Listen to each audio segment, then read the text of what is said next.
Third Tribunal CCT in hearing in Abuja has adjourned for the proceeding on the non-answer declaration charged by the federal government filed against the suspended Chief Justice of Nigeria, CJ Justice Walter Onnoghen, indefinitely. Danladi Umar-led tribunal said its decision to suspend Justice Onnoghen's trial was based on order of the Court of Appeal in Abuja. The tribunal hereby adjourns the case indefinitely pending the determination of the appeal before the Court of Appeal. Meanwhile, only the CCT chairman and the third member of the panel, Julie Amabu, was in attendance, while the second member of the panel, William Atazi, was absent.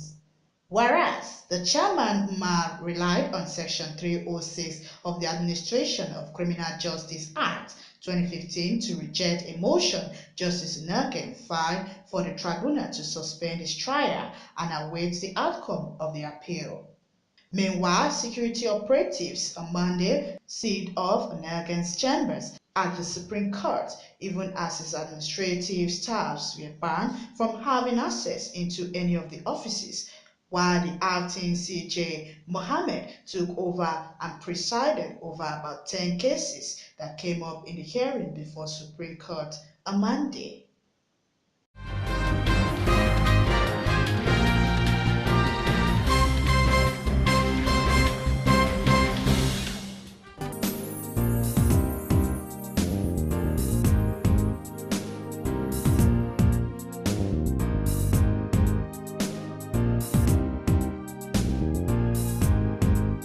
Less than 3 weeks to the presidential election in Nigeria, cross-section of presidential candidates have continued to tell Nigerians what will take their attention to fix the country's socio-economic problem if elected.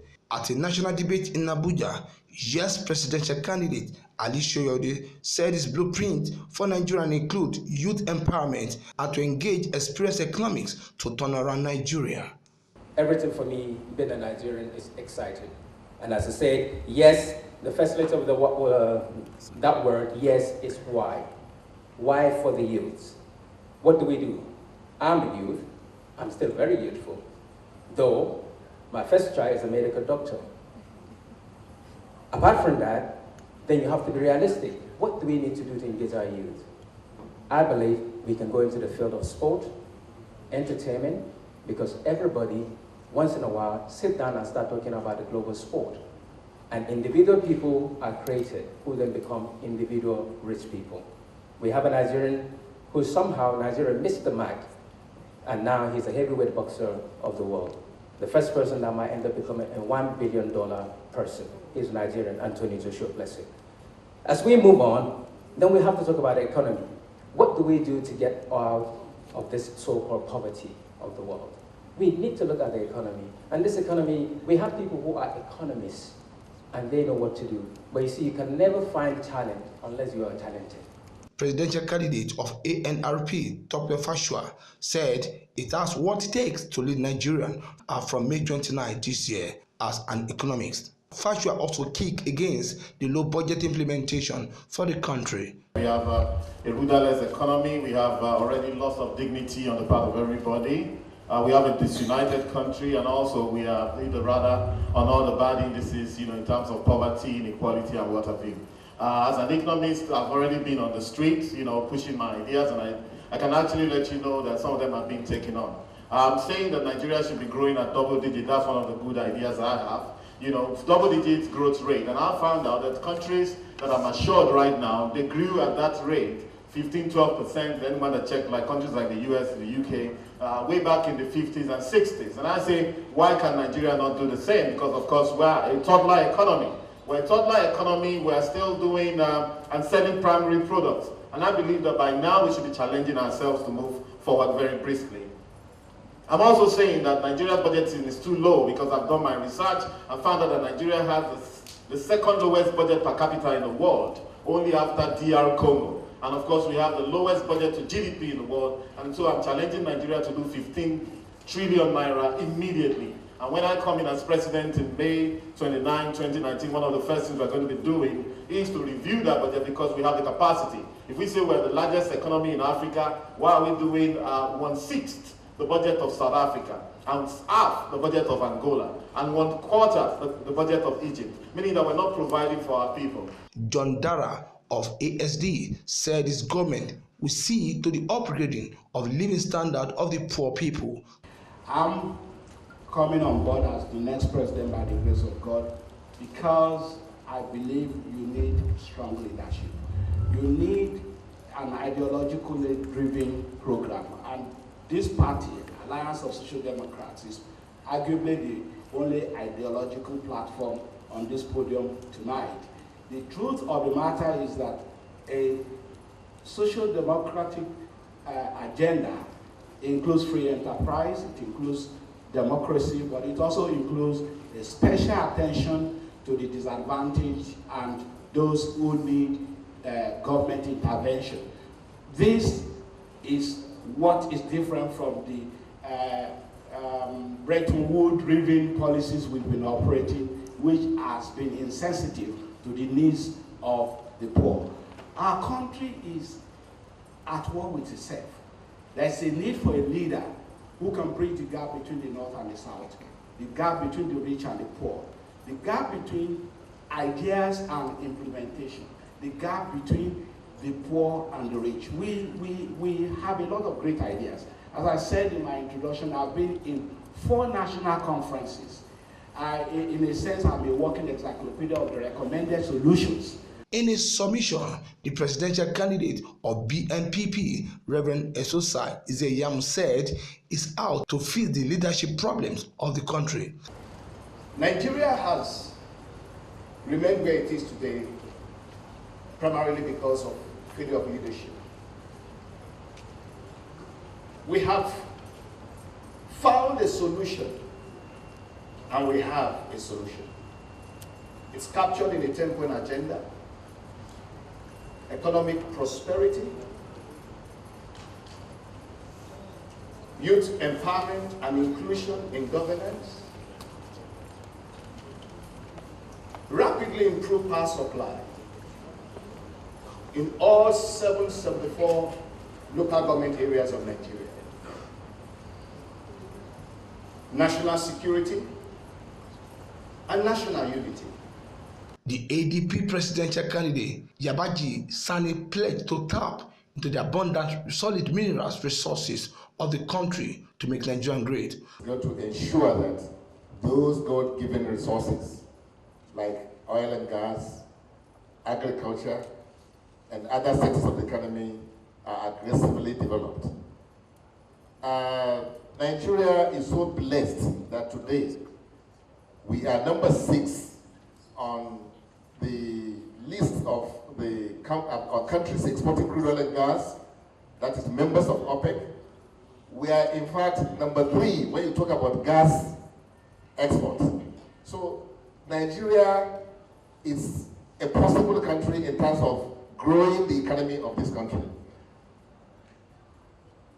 Oil and gas sector occupies 80% of the revenue that we earn in this country. And my government is going to ensure that we quickly, as a matter of urgency, because oil will soon become an irrelevant commodity, not occupying the dominant position it occupies today in terms of energy resources. And we have this in abundance today. I will make sure that our government take full advantage of the benefits available, blocking the loopholes in that sector today, and ensuring that we plow what we get from that sector in aggressively developing agriculture, education, housing, power, and road constructions and things like that. Other presidential candidates who participated in the national debate are Davison Nesibo, among others.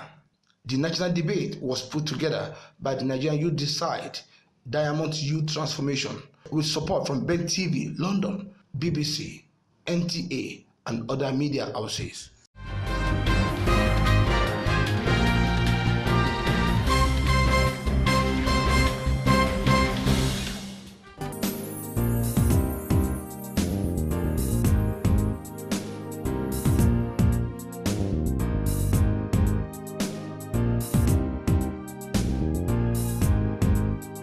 as reaction continued to trail suspension of Justice Walter Onoge as the Chief Justice of Nigeria by President Muhammadu Buhari-led government, some lawyers and civil society organizations have vowed to mobilize Nigerians against restatement of the embattled CJN. The group said any attempt to reinstate Onoge would bring the nation's judiciary into ridicule before the international community. Lawyers of Conscience and CSOS Professionals Without Borders and other groups commended President Muhammadu Buhari for taking anti-corruption fight against the judiciary arms of government. Princess Ajibola Esquire, convener of the group, urged the federal government not to bow to pressure from the opposition party and few Nigerians who are not happy with the ouster of the CGN.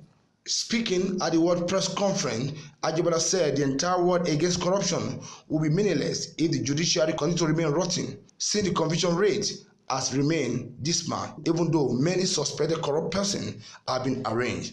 To suspend the ex-Chief Justice of Nigeria, Justice Walter Onoge, who is currently standing trial before it for false assets declaration.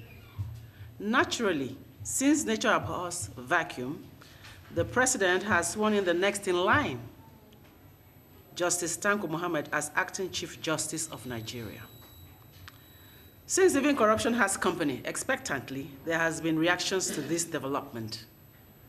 The preponderance of reactions has been that the suspension of the former CJN to pave way for a fair trial of his case at the Code of Conduct Tribunal and to save the judiciary from disrepute is a step in the right direction. The judiciary had in the last 2 weeks been at its worst as those over whom Justice Onoge had powers were coerced into delivering one ridiculous ruling after another in their attempts to shield him from standing trial.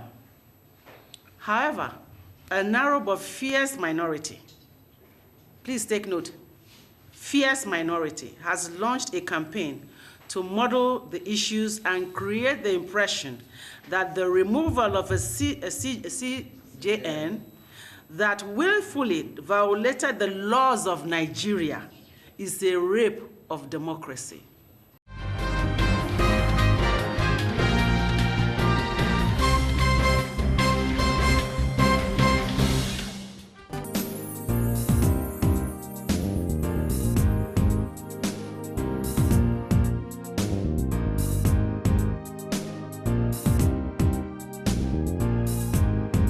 For real estate business to blossom in Nigeria, government has to improve on the light title policy as part of the measures to address the challenges facing the industry. Chairman of a leading real estate company in Lagos, Otumba Kamarudin Adebowale Zulu, frowned at government policy that make it difficult in getting title documents in the record time. He also said the lack of infrastructure to the site and the bad eggs in the industry are worrisome. Government policy has, would I say, has not been helping in the sense that getting title is not as easy as we thought it would be. And most land, when you buy from Omonile, you find out that government will still come one day and said that land is having issue. And when you want to ratify, it's not easy. And apart from that, we talk about the infrastructure. The road that you take to those lands are not there.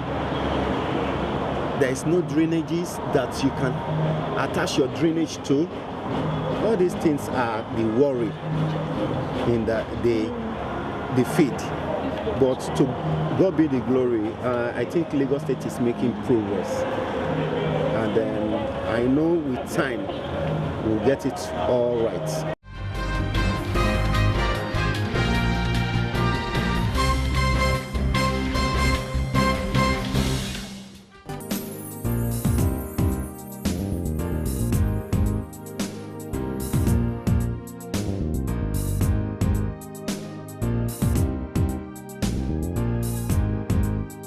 The SDP National Youth Parliament, led by Honorable Shuaibu Sani Akwanga, has staged a protest at the National Secretariat of the party in Abuja to demand for immediate suspension of some members of the party's leadership.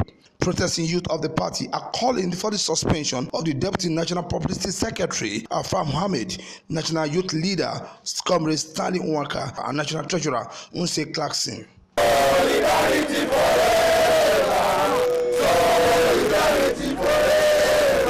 We shall always fight for our rights. Meanwhile, the Deputy National Chairman of the party, Dr. Abdul Ishaq, who received the protestant, said their demand will be looked into by the party leadership. You are doing the right thing and you are observing democratic process. This party is a very, very disciplined party because it is manned by people of high impeccable records and their antecedents and pedigrees spell discipline. What you have done today and the positions which you have taken is also your right as Democrats, as believers in our party's constitutions and the code of conduct. I want to assure you that all the points, the 4 points your leader, Right Honorable Shuaibu Akwanga, has made, they are very valid. The institution, the party is going to be looking into all those things you have said. Meanwhile, the national chairman, secretary, and the organizing secretary of the party received vote of confidence from the protesting youth.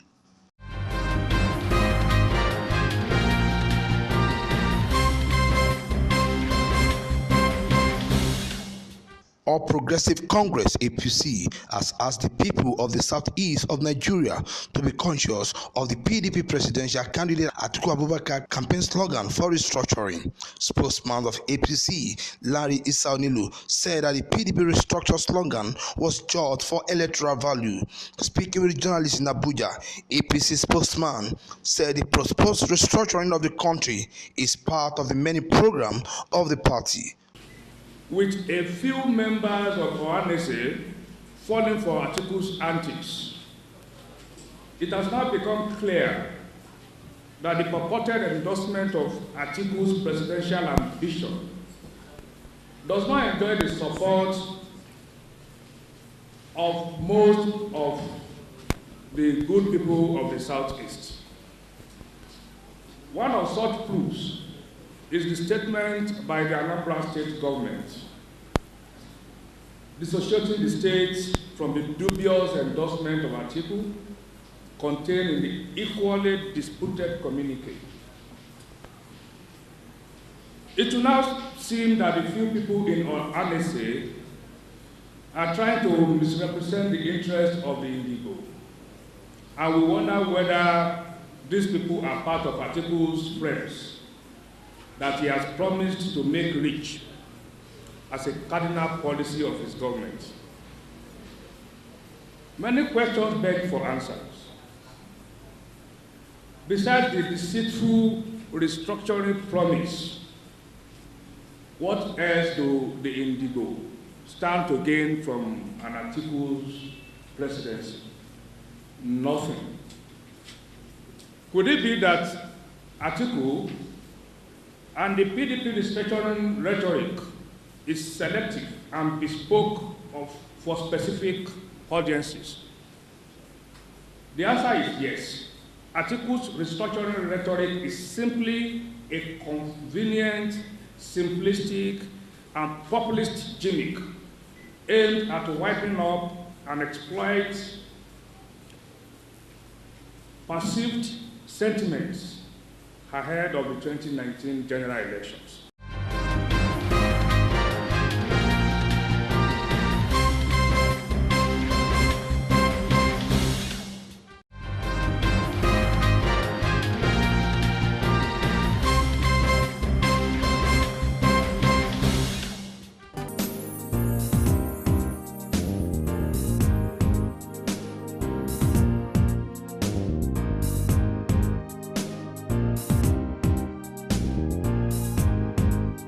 Christian Association of Nigeria says it will not endorse any presidential candidate in the forthcoming election. President of CAN, Reverend Samson Ayokunle, said this, urging Nigerians to vote according to the leading of the Holy Spirit and their conscience, adding that credibility and integrity should guide their choice. The presidential election, along with the National Assembly election, will hold on February 16 this year. CAN made the position known in a statement signed by Pastor Adebayo Aladiji, the Special Assistant Media and Communication to the CAN President. Ayokunle said, CAN is for God, it's a political, non-partisan and impartial. According to the statement, quote, our members cut across all political divides, and some of them are even contesting for one post or the other, including the presidential. So the idea of endorsing any candidate as a favorite does not arise. We have not and we would not endorse any candidate for any elective office in the country. CAN recently held a meeting with the 14 presidential candidates in Abuja for briefing on their plan for the action. Ayokunle said at the end of the meeting, the association came out with a position not to endorse any candidate. CAN president said the association recognized Nigerian multi-religion and multicultural composition. It is not in denial of this reality. He said that the expectation of CAN was that whoever emerged as president and vice president will address the myriad of critical national concern and challenges.